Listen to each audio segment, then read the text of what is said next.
Chocolate self-saucing pudding, a classic retro dessert in most Australian households. You might have grown up with your mum or your auntie or your grandmother making it for you. Simple ingredients, no eggs. So if you'd like to see how to make my chocolate pudding or Glenn's mum's chocolate pudding, come with me and let's see. I'm Sue and this is Sue Maree P. If you want all my recipes, jump over to SueMareeP.com and you can also follow me on Instagram at Sue Maree P. Let's get mixing. So the first step to this simple recipe, we want to pop our oven on 160°C. So we need to melt some butter with some milk. And I'll just do that behind me today. So we need 60 grams of melted butter. So I'm just going to weigh it on my scales.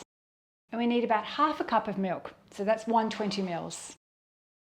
So we're just going to simmer that on our stovetop while we mix up the rest of the ingredients. What I love about this recipe is it's so simple to make and all you need is one baking dish to mix the batter in and then you bake it in the same dish. So I've just greased my baking dish with a little bit of butter. You can also use a round casserole dish. So we're going to pop in all the ingredients. So we've got 150 grams of white sugar. That's just regular white sugar, which is about 3/4 cup. Today I'm doing a spelt flour version. You don't need to sift the flour or anything, or if you wanted to use self-raising flour, feel free to use self-raising flour. About a cup of flour, 150 grams. We need 2 teaspoons of baking powder. I'm just going to whisk that together. Then we also need our cocoa powder, just 1 tablespoon of cocoa powder. And that's our cake batter, all ready to go. We just need to wait for our butter and milk and just make sure there's no big lumps. So our butter's all melted into our milk. I'm just going to let that cool for a few minutes before pouring it on. But in the meantime, we need some boiling water. So I'm going to switch my kettle on. So we need to pour boiling water over before we bake it. So our kettle's boiled. Butter and milk mixture has gotten a little bit cooler. So I'm just pouring that into my flour. I'm going to give it a good stir with my wooden spoon just to make sure there's no lumps. And I want to add a teaspoon of vanilla. This is the good stuff, vanilla extract.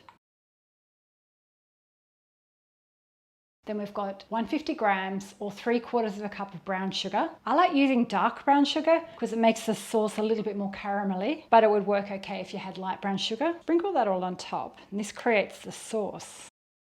We don't need to mix this in, the cake magically transforms underneath.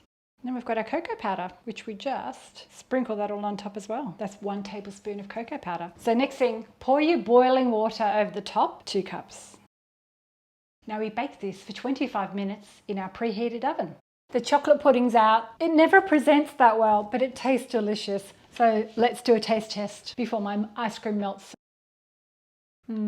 It's gooey, chocolatey, cakey, a delicious winter dessert, or even in summer. Okay, if you've liked my video today, let me know. Hit the thumbs up, share it with a friend, write a comment below, and let me know if you try this and how it goes. See you next time. Bye.